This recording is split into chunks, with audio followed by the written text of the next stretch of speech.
الحمدللہ رب العالمین والصلاة والسلام علی اشرف الانبیاء والمرسلین اما بعد۔ جی ساتھیوں، اگر ہم عبادت کا صحیح مفہوم سمجھ جائیں گے تو ہم کو اس بات کا احساس ہوگا کہ ایک مسلمان کی پوری زندگی وہ عبادت ہوتی ہے یا عبادت ہونی چاہیے، اور وہ اس طرح سے کہ ہم جانتے ہیں کہ اسلامی تعلیمات یا اسلامی احکامات ہمارے زندگی کے تمام شعبوں کو، تمام مرحلوں کو، تمام زاویوں کو ٹارگٹ کرتے ہیں، اور ایک مسلمان، ایک مومن ہونے کے ناطے ہم پر واجب ہوگا کہ ہم اسلامی احکامات کو، اسلامی قوانین اور اس کے ضوابط کو فالو کریں، اس کی اتباع کریں، اور اسی طرح سے ہم اللہ تبارک و تعالیٰ کے مطیع اور فرمانبردار بندے ہو سکیں گے۔ مثال کے طور پر جب ہم کسی سے بات چیت کریں اور ہم اس بات کا لحاظ رکھیں کہ اللہ تبارک و تعالیٰ نے بری بات کہنے سے، جھوٹ بولنے سے، غیبت کرنے سے، چغلی کھانے سے منع کیا ہے، اور اس بات کے احساس کے ساتھ ہم اپنی باتوں کو ان چیزوں سے دور رکھیں، تو ہماری یہ عام بات چیت بھی عبادت ہے۔ اگر ہم کسی سے معاملات کرتے ہیں، خرید و فروخت کرتے ہیں، اور ہم اس میں اس بات کا خیال رکھتے ہیں کہ کیا چیز اللہ کو پسند ہے اور کیا چیز اللہ تبارک و تعالیٰ کو پسند نہیں ہے، یا اس معاملے میں اللہ تبارک و تعالیٰ کے احکامات کیا ہیں اور اس معاملے میں اس کی تعلیمات کیا ہیں، تو چنانچہ ہم اگر اس کو فالو کرتے ہیں، اس کی اتباع کرتے ہیں، تو ہمارے عام معاملات جو ہے، جو روزمرہ کے معاملات ہوتے ہیں، کبھی کسی دوست سے، کبھی کسی دکاندار سے، کبھی کسی سے، تو یہ ساری چیزیں عبادت میں آئیں گی، کیونکہ اس کے دوران ہم نے اس بات کا خیال رکھا کہ اللہ تبارک و تعالیٰ کی پسند و ناپسند کیا ہے، اس کے احکامات کیا ہیں اور اس کی تعلیمات کیا ہیں۔ اور یہی دراصل عبادت ہے کہ بندہ اپنی مکمل زندگی میں، اپنی زندگی کے تمام مرحلوں میں اور تمام زاویوں میں اس بات کا خیال رکھے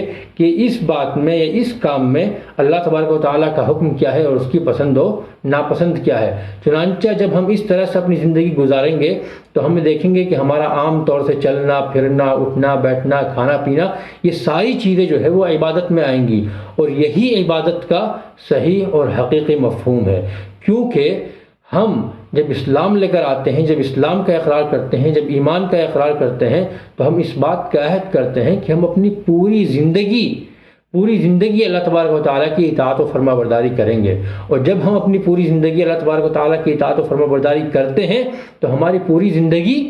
عبادت ہوتی ہے، اور یہی عبادت کا اصل، صحیح اور حقیقی مفہوم ہے۔ عبادت کا اصل مفہوم یا اصل مطلب یہ نہیں ہے کہ ہم مسجد جا کر دن میں 5 وقت نماز ادا کر لیں، یا رمضان کے مہینے میں 30 دن روزے رکھ لیں، یا حج کر آئیں، یا پھر زکوٰۃ ادا کر دیں۔ یہ دراصل عبادت کا کامل اور مکمل تصور نہیں ہے۔ یہ ساری چیزیں عبادات میں آتی ہیں، نماز، روزہ، زکوٰۃ، حج، یہ ساری چیز عبادتوں میں آتی ہیں، لیکن یہ ساری چیزیں تمام عبادتیں نہیں ہیں۔ یہ تمام عبادتیں یہی ساری چیزیں نہیں ہیں، بلکہ بہت ساری عبادتوں میں یہ عبادات بھی ہیں۔ اور اگر دوسرے الفاظ میں کہیں، عبادت کے حقیقی مفہوم اور معانی تک پہنچنے کے لیے اپنی تمام اور مکمل زندگی میں اللہ تبارک و تعالیٰ کا مطیع اور فرمانبردار بندہ بننے کے لیے یہ ساری عبادات جو ہے، نماز، روزہ، زکوٰۃ، حج وغیرہ، یہ ایک ٹریننگ کورس کی حیثیت رکھتی ہیں۔ یہ ساری عبادات دراصل ہم کو عبادت کے اصل، صحیح اور حقیقی مفہوم تک پہنچنے میں